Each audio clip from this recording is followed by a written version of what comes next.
Hello, happy people. I hope you are having an amazing day today. Today, I thought it would be fun on my Fridays that I dedicate to the older stuff in the movies genres, and the three genres I typically carry in this channel: science fiction and horror, and fantasy too. For you folks, I've been doing older reviews of things. I just did my superhero films from different eras and so forth, and then I also did recently my top 10 King Kong. I'm sorry, ranked on my 10 King Kong films rather last Friday for you folks, and then I did my Godzilla films top 10 prior to that. So if you're interested in checking this stuff out, check that out. I thought it would be fun for me to do my top 10 martial arts films, since many of them dive into the genres that I care about. So before I give you my list proper, and there won't be any spoilers, so please don't give spoilers in the comments below, just a heads up. But I haven't probably seen like 10 domestic martial arts films. Most of my experience seeing martial art films is typically from foreign stuff like Japanese or Chinese.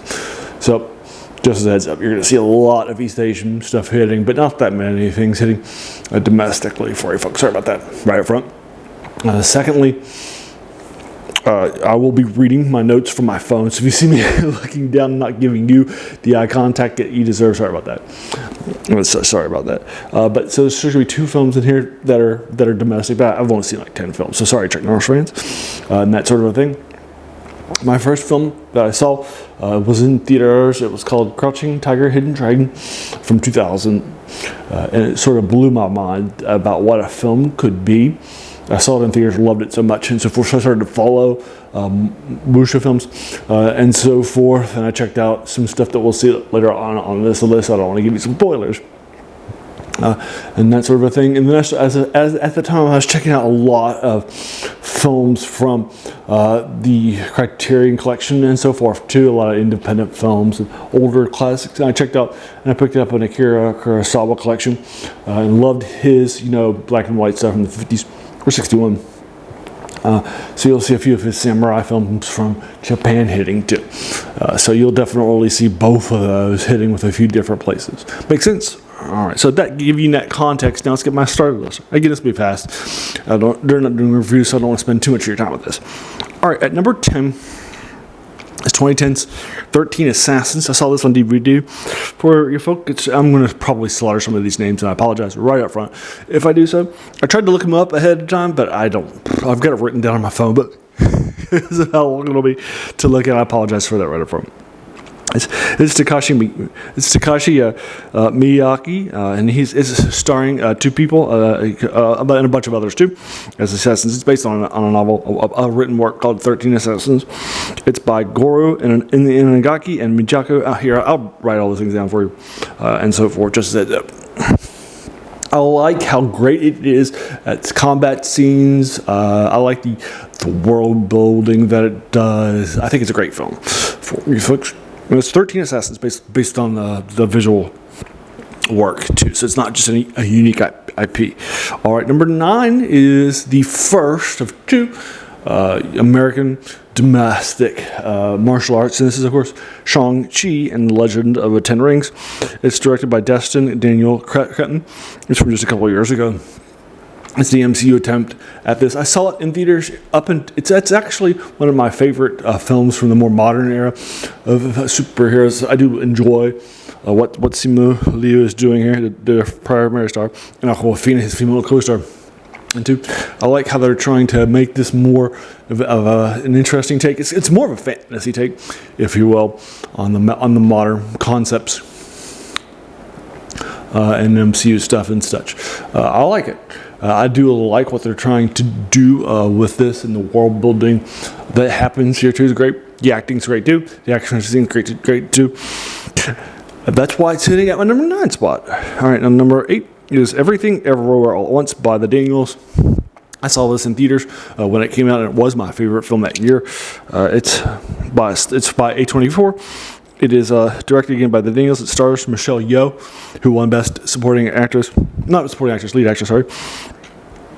Stephanie Hsu, And then the leading, the supporting male actor winner for the Oscars is Ke Huy Quan. For you folks, now I did see this again in theaters and so forth, but it's definitely for adults. It's got some scenes that are a little not comfortable for people that you need to be, I would say, mature audience and so forth, and so forth. And I would say that the martial arts aspects in it aren't their strongest. It's got great fighting scenes, don't take me wrong, but it's not the highlight. I wouldn't say, right? So just heads up going into this. But yeah, so if you're going in for fight scenes, they're good. They're fine. That's why it's hitting my list. But I wouldn't say that they're like this massive strong stuff. But that it is everything, everywhere, all at once at number 9 for you folks. That's our number 8 rather. Now number 7 is martial arts on Wikipedia and in lists, but I saw it in theaters too. It's in a local domestic theater in 2 parts, and I saw it again on DVD. And I'm not sure how martial arts it actually is, but it's okay because I like it.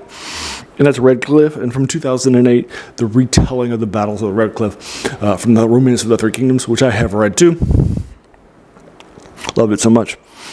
It's directed by John Woo. It brings him back with Tony Leung and Takeshi Kamishiro. For you folks, love it lots. I think it's an absolute classic. I love it so much.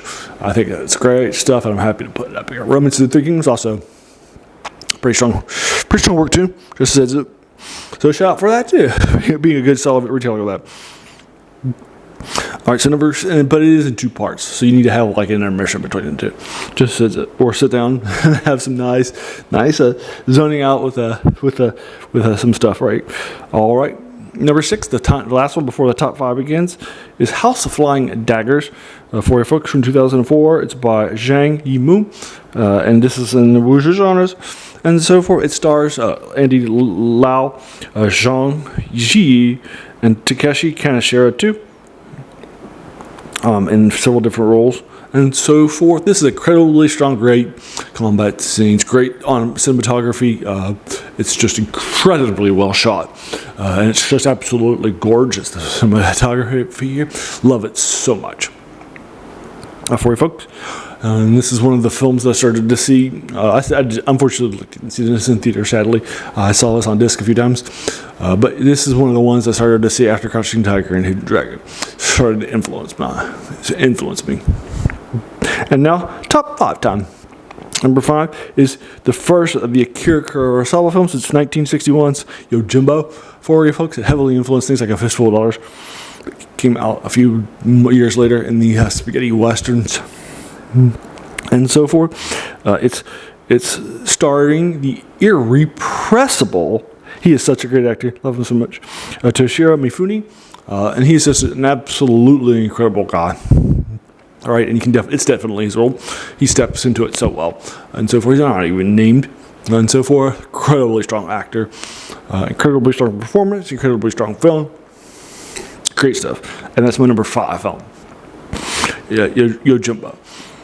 There is a sequel. I had not seen it. Just as a Sinjura, I believe it's called. I own it. I just haven't seen it. All right, number 4 is my second highest hitting wuxia film, and this is also by Zhang Yimou. 2002's Hero for you folks. Hero has them, but it's got gorgeous visuals. Its use of color is incredibly strong. Even for somebody who's not detail-oriented like me, I noticed it's just an incredible use. It's starring Jet Li and Tony Leung and Maggie Cheung for you folks. It's an absolute classic. Love it so much. It's my second favorite one. Came out soon after Crouching Tiger, Hidden Dragon, and so forth. I wish I'd seen this in theaters too. After seeing it on DVD, it was just incredibly strong and moving experience. I love Hero so much. And now my top 3. All right, and I'm going to go to my second page, and unfortunately my camera just closed on me, so I apologize for waiting another couple minutes. Number 3 is back to Akira Kurosawa, and this is Rashomon from 1950. It really put him on the map in a major way. It also stars the irrepressible Toshiro Mifune, and also as the samurai Masayuki Mori. For you folks, and Michiko Kuro, Kia is the female character too. The idea of seeing different takes takes on the same thing and trying to figure out what actually happened is amazing. Love it a lot. It's heavily influential on Western cinema too, just as well as I'm sure Eastern, and this definitely, I think, put them on a map in a major way. From 1950, I was actually surprised at how early that was, but I'm not. I shouldn't be, right? It's just incredibly. I figured it was a few years later. There's so much. And that's number 3, Rashomon. Number 2 is The Seven Samurai. I'm sorry, it's The Seven Samurai. There's not the infant movie. Also by Akira Kurosawa. This is his highest hitting film from 1954. It also stars a huge cast of characters I won't list all for, of actors for you folks. And so forth. And it is also starring the irrepressible and irresistible Toshiro Mifune too. Love him lots in this as well as all the other actors and so forth, and actresses. They just do a great job just really embracing the different samurai and concepts. You absolutely will see this remade with the Magnificent Seven and other westerns and such. So it's great stuff. Love it lots. And so that's my highest hitting Akira Kurosawa film and Japanese film. Now my highest hitting wuxia film is obviously the one that started it all, Crouching Tiger, Hidden Dragon from 2008, saw it in theaters, 2000 rather, by Ang Lee. Stars Chow-Yun Fat and Michelle Yeoh and Shang-Chi too. I love it lots. I think it's an absolute classic. Put this on the map in a major way. Really sort of opened up eyes. It actually won an Oscar for Best Foreign Film. Absolutely deserved it. Great stuff. Love it lots. And so that's my number 1 film. Now here are my top 10 films as a heads up. And let me go back to the first page. Number 10 is 13 Assassins from 2010. Number 9 is Shang-Chi and the Legend of the Ten Rings. Number 8, Everything, Everywhere, All at Once by the Daniels from the next year. And so forth. That's good stuff. And also won an Oscar for Best Picture. Number 7 is Red Cliff from 2008 by John Woo. Number 6 is House of Flying Daggers, 2004 by Tong Yimou, sorry. Number 5 is Yojimbo from 1961 by Akira Kurosawa. Number 4 is Hero, 2002 by Tong Yimou. Number 3 is Rashomon by Akira Kurosawa from 1950. Number 2 is also Akira Kurosawa's Seven Samurai from 54. And then number 1 is Crouching Tiger, Hidden Dragon by Ang Lee in 2000. Now, I wanted to put in The Great Wall into this list because it's an absolute, to my mind. It didn't make a lot of money, but it's incredibly strong. Also by Tong Yimou, but everybody says it's a monster film. It's not it's a monster film. It's not in the martial arts genre and so forth. That's very, very strong stuff. It was the box office disappointment, but I think the combat scenes, the action scenes, it's just so gorgeous. And Hero sort of in House of Flying Daggers way by that director. Love it lots. It's also a Chinese and American co-production, so parts of it are actually in English. It's easier to follow, I think, for modern English viewers who may not be used to reading films instead of listening to films and just turning out. So there you are. So those are my top 10 martial arts films. Again, only 2 domestic. Sorry about that. I've only seen like 10. So I haven't seen things like, Enter the Dragon, stuff like that, or Chuck Norris films. Sorry about that. But there you are. So what are your top 10 martial art films? So just let me know. Have you seen these films? Would you put them in this order? What are yours? Your opinion is just as valid as mine. Remember, I'm not a trained film critic. I just do this for fun. Right, and so forth, like I mentioned before. So if your mileage may totally vary, that's fine. Just let me know what your top 10 films are. Everybody's opinion is different. Everybody's opinion is valid. When it comes to something like this, right? So you can totally have your own opinion. Just let me know what your thoughts are. Again, share your thoughts with these 10 films with spoiler-free comments. Thanks. And then you can also check this out as a reminder for all the previous top 10 films that I've done, like I mentioned earlier, like my top 10 Godzilla films from a couple of weeks ago, or last week's ranking of all the 10 King Kong films, that sort of thing. So you can check that out too if you're interested in it, following it up more. Also, if you like this video, why not hit that subscribe button, the like button, the bell icon to be notified of videos if you feel risky, and then also let your friends know that they'll watch this video if they're martial arts fans, movie fans, whatever fans. This channel is named The Worst Thing About New Books. It's a quote by French philosopher Jacques Joubert, who said that the worst thing about them was that they kept us from reading the old ones, right? And it's definitely an older thing. We're in this case where it's very influential, but we're not reading it, we're watching it, but you get the idea.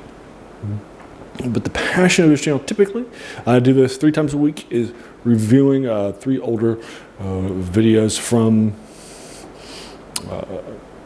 older works in science fiction, fantasy, and horror that are influential or by authors we might have forgotten about from a few decades ago, oftentimes to a century ago, right? Right now, yesterday I have a short story by The Monkey's Paw, a collection by W.W. Jacobs from 1902 in the horror genre.